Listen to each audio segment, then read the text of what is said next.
was trying to defend Lord Yoshi's character, and he's like, "Oh, how dare you like attack our leader like this?"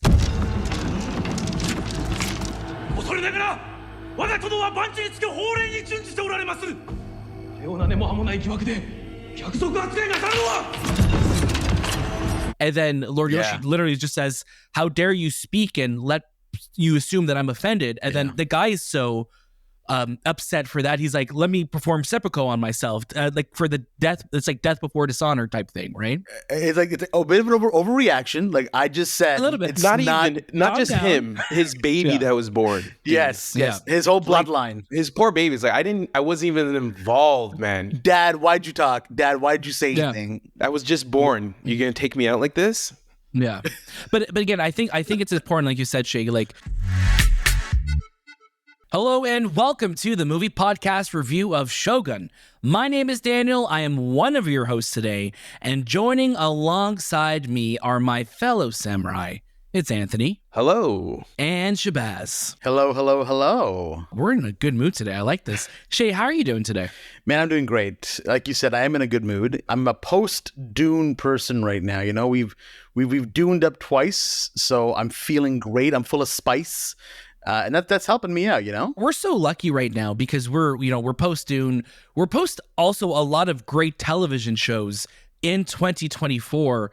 And I'm so excited to talk about another incredible one today.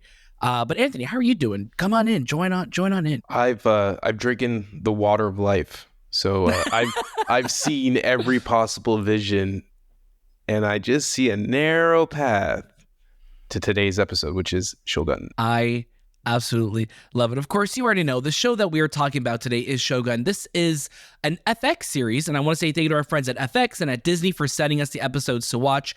We also have an incredible interview out right now with one of the leads in the series and making her return to the movie podcast, Anna Sawai.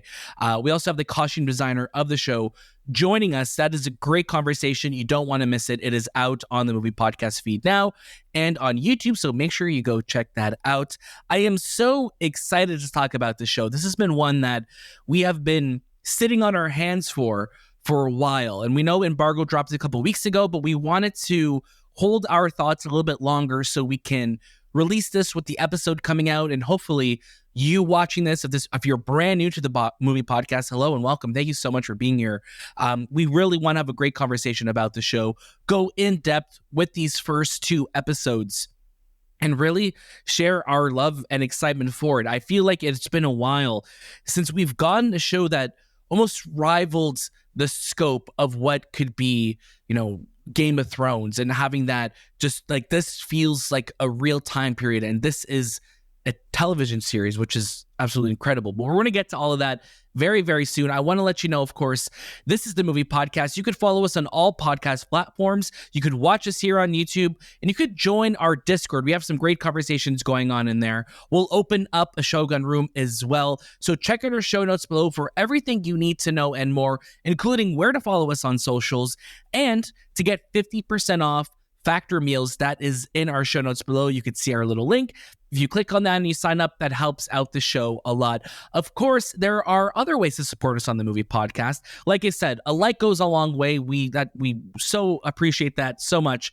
But also, if you want to join us on Patreon, we are going to have some exclusive episodes on there coming very, very soon, as well as just having a great community of people. Like we said, in our Discord. If you want to help us on Patreon, though, that helps us out a lot, helps us keep the lights and the mics on. But today is all about Shogun. This show premieres February 27th. It is out now, so you could watch it now on Disney Plus here in Canada, and in the States, you could watch it on Hulu and on FX as well. Now, Anthony, I would love for you to start us off. Give us your first reactions to Shogun. Shogun's unprecedented. It's a series that is unexpected, and when diving into it, I did not expect to feel and see what we got from those first two episodes. And I've actually I watched all episodes, I'll say that, but the first two episodes, which really showcase Japanese 1600, the authenticity, we're going to hear it a lot today, we're going to say authentic. This series is very authentic, from costume design to to performances, to way the landscape looked. Everything about this series is setting a whole nother level. Like when I heard it's an FX series, I'm like, wait a minute, where did they find the budget? How did they, like, this is a film series. Like, this is something that you would expect from, Denis Villeneuve or Christopher Nolan. It's everything you... From the studio behind It's Always Sunny in Philadelphia comes Shogun. And no disrespect, but it's just something that I did not expect to see from this studio, and they killed it. No pun intended, because there's a lot of killing in this series. But I did not expect everyone to, we'll say, the Japanese part of this story to be fully Japanese, and the English part to be a conversion of Portuguese for us, the audience, to understand in English.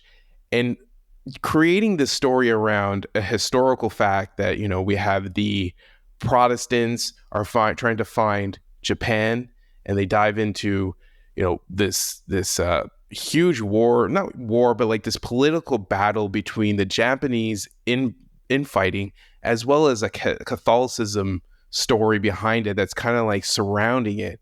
So interesting. I'm like, man, I always knew that there was some sort of Catholic connection, but now to really see it in full force during a time period that a lot of people don't know about unless you're a historian, really opened my eyes to, like, I want to know more about that time. Overall, my expectations were blown out of the water. I thoroughly loved this series, and I can't wait to dive into it and watch more and more over and over again. I think when you talk about, again, the scale, and earlier on in this episode, I mentioned Game of Thrones. This is not the type of series that you expect from FX. This is something that you would think of, like maybe on HBO or another, network that you're paying a lot for, right? And it's cool that we're at a place now where we could have a show that looks like this on a weekly basis, right? And we were talking before about another show that Anna Sawai was on, was like Monarch, where it's like that's another series that felt so massive in scope, and it was a weekly series. And here she is with back-to-back just massive television series, so kudos to her. But yeah, it's incredible when you dive into the show and you see all the different factions at play, and you see obviously the Japanese, you have the Protestants coming from England, and then you have the Portuguese with the Catholicism, and just seeing really like this is how the world we've come to know today really people started really planting their flags around the world.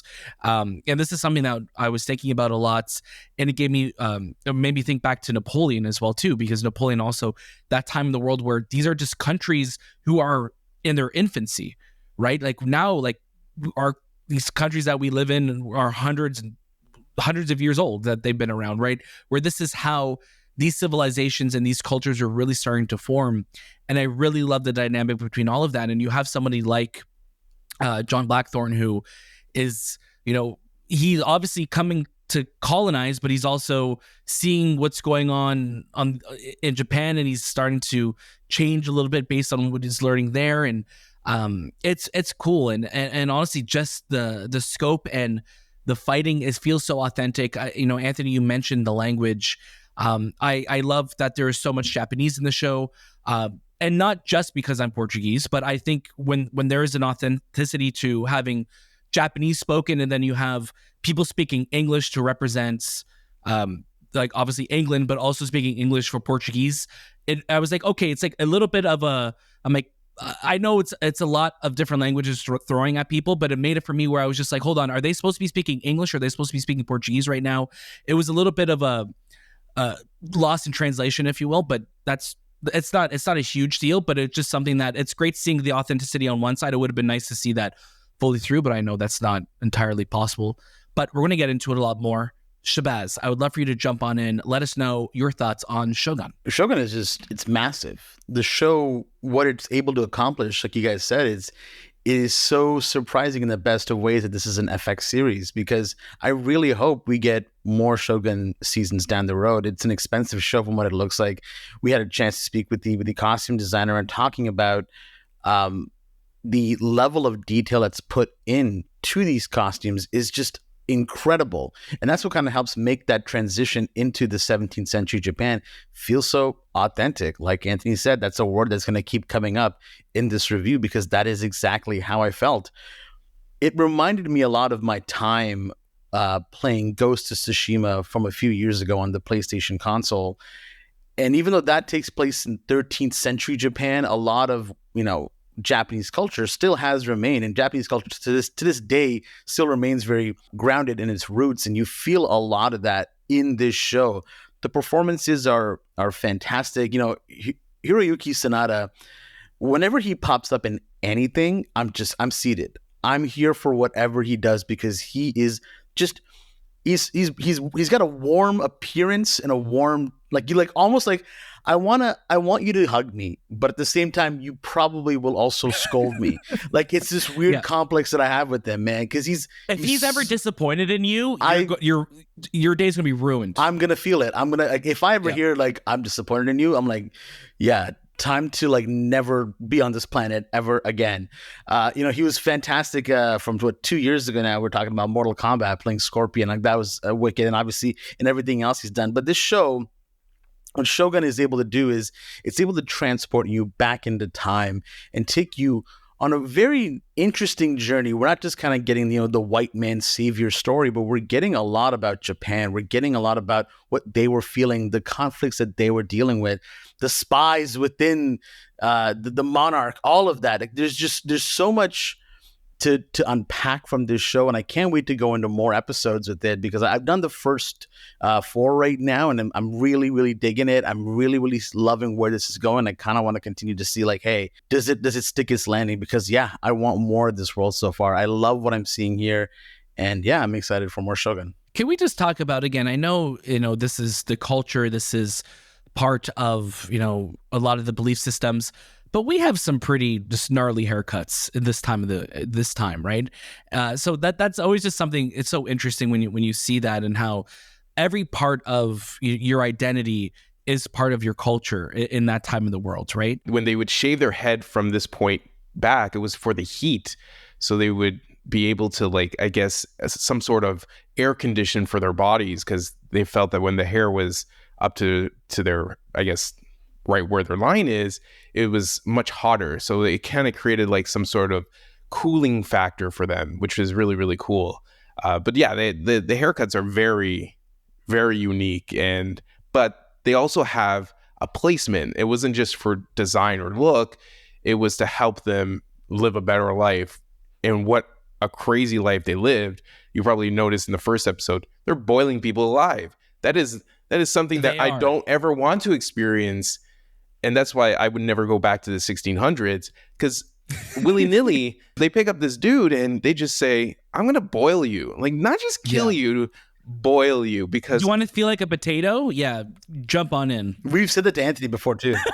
Yabushi, who's the fief who runs that area, that part of the map, he wants to hear the death. He wants to come that close to death so he can, relive it or know of it. Yeah. It's poetic, but it's also crazy, messed up, and psychopathic. So there's cool things about different cultures, and you learn from histories and what they did. But I don't think I would want to live in the 1600s. I do want to talk about Cosmo Jarvis, though, who is great in this series. I think so much of the show is through his perspective, and there's a great scene in the second episode of the show where he is talking with Hiroyuki Sanada, and he's just they're obviously conversing. He's talking in English. Sanada's talking in Japanese, and Anna Sawai's character, Mariko, is translating for them. And as the scene starts to become more and more intense, Anna Sawai's translation goes away, and it's just Cosmo speaking in English, and then it's Sanada responding in Japanese, because it's it's so intense, the conversation that they're having, is that they don't even need a translation at this point almost. Even though it's happening, it's just the magic of just showing this conversation between these two people with different views. You're just getting it, and they're just kind of laying it all on the line of what's happening. And I just love, I've watched the first 4 episodes. Obviously we're sticking to the first 2 episodes for this episode, but I just love how we're setting all the pieces at play right now. And I know, Anthony, you have all the answers. You've foreseen, right? You've seen it all. You know what's coming, but it's just a show that I've just been truly in love with, and this time period especially, where so much of it is, these nations having these secret allegiances and plans within plans. It's really, really cool to see that. And I think this is going to be that must-watch show for people this year. It's going to be a show that every week you're going to want to tune in and see what happens next. Another network that came to mind, this is one I was trying to think of earlier, even AMC. This could have been a big swing for AMC, that they could have done a show like this. But to have it on FX and to have it coming every week on a streaming service, I think that's going to be a huge win for Disney. And people have to watch this. This is a great one. I really hope people do watch it, because again, you have a show here that it does things that you don't really expect. It shows the negativity on both sides. It tries to really dive deeper and deeper into what that time period was like. And it takes away a lot of the fluff that I find sometimes other shows really try to bring, or like really make it seem all like nice and smooth. There's just moments about even the Japanese people that when they're showing it, I'm like, oh boy, like I feel like that would upset a lot of Japanese people. And then same on the Portuguese side, you're like, oh my God, that would upset a lot of the Portuguese people. So I mean, that is a given. But taking all that in, it's kind of like you have this show that isn't afraid to be what it is. It wants to tell a really fantastic story.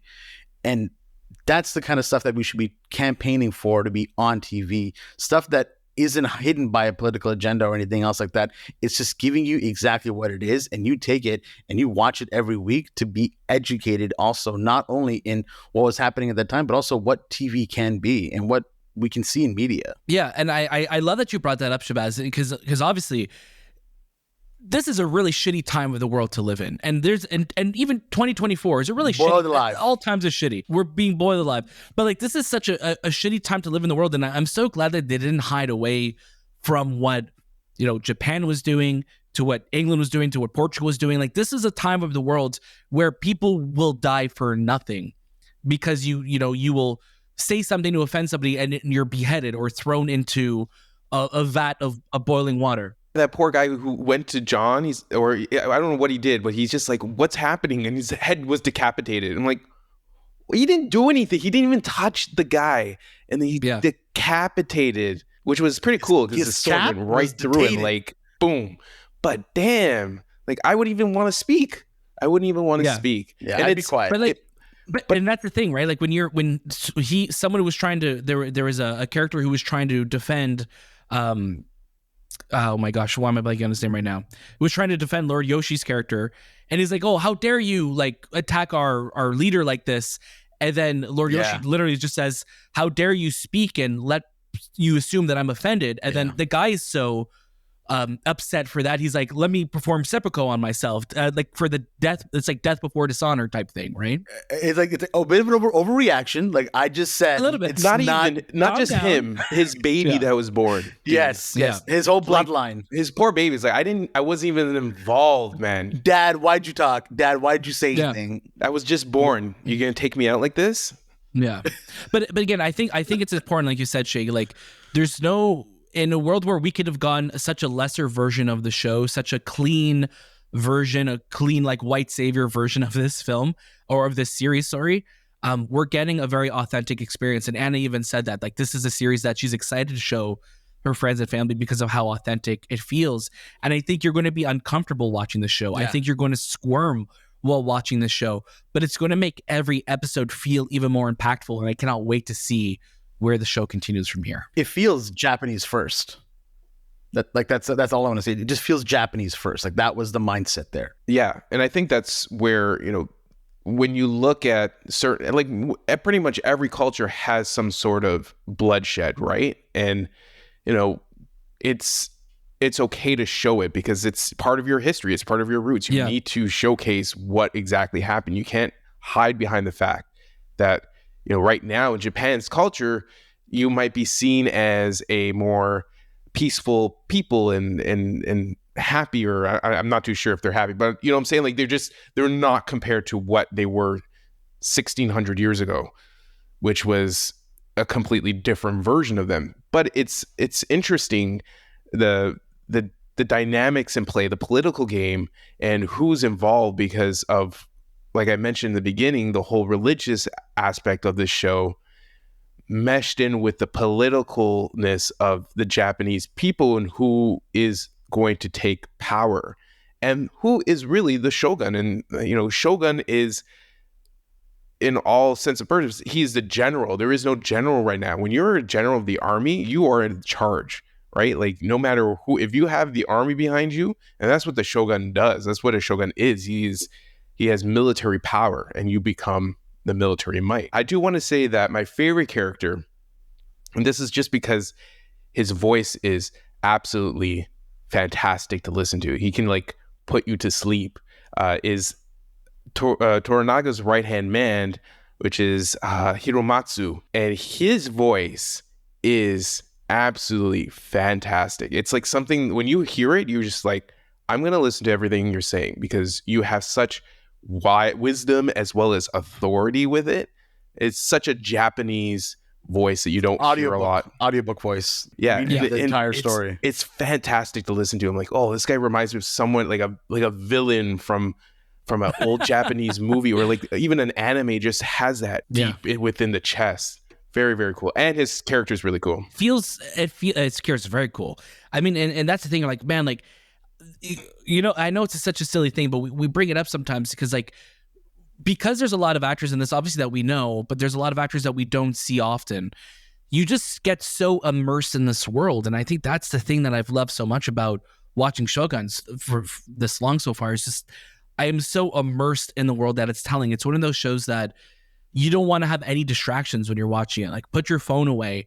You are zoned into the show and you're watching and have subtitles on because you don't want to miss what's happening, because so much of it is intricate and tying into what's coming later and foreshadowing future, altercations that are going to take place. This is one that you want to be paying attention for. And I think when we're in an age where it's so easy just to put something on in the background and chill, this is one that you really want to be zoned in, watching what's happening, because even just a look, like, you sometimes with characters will just give a look and you're like, that look is going to come back and show itself later. It is definitely a series you can't have your phone, because you're majority of the time you're reading the screen. So I like that. I like how it challenges us to really pay attention, because if I really care about what I'm watching, I will put down my phone. And because it's being spoken in a different language, I'm more thoroughly involved, because you're asking me to care about what is being said rather than just have it in the background and like listen to it and lose all, what is actually happening in this series. So I really like that involvement of the subtitles and really being authentic to being, hey, these people are not going to speak any English. They're going to speak Japanese because that's what makes sense. It feels real. And, speaking of listening, though, I do want to shout out the soundtrack to the show. It is an incredible composition, and obviously Atticus Ross is part of that. Leopold Ross and Nick Chuba are also doing the score for it. This is truly a series that just looks and sounds incredible, and I'm so glad that we have started. We're 2 months into 2024, and we've already have some shows and films that I think are locked to be in the top 10 of the year.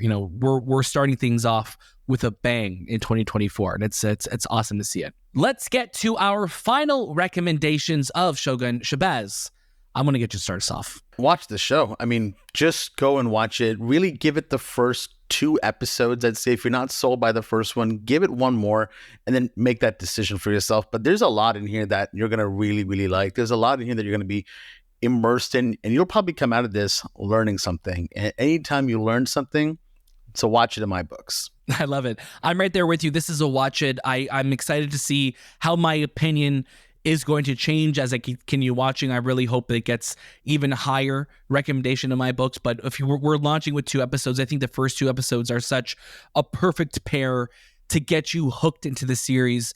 Give it the time. It is worth your time.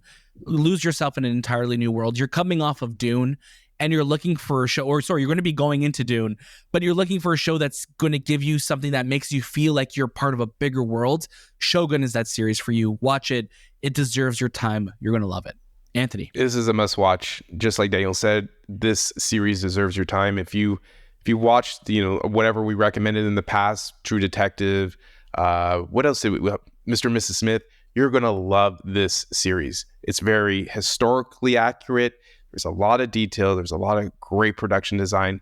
It would be sad that people didn't get to experience it and watch it and enjoy it, because it is a really engaging story. And there's a lot that's going to come throughout these episodes that you're going to just be more and more in love with it. We should definitely, for the last 2 episodes of the series, we should come back and talk about them to see how this all comes together, because I'm really excited to see where things go. And I really hope that they get a second season. But of course, that was the movie podcast review of Shogun.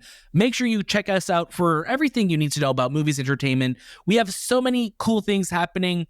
We're going to CinemaCon in April. We're so excited. There's so much to look forward to. March is going to be a busy month. We have lots of shows, lots of movies, lots of interviews coming your way. You're already in the best spot for entertainment, so stay here.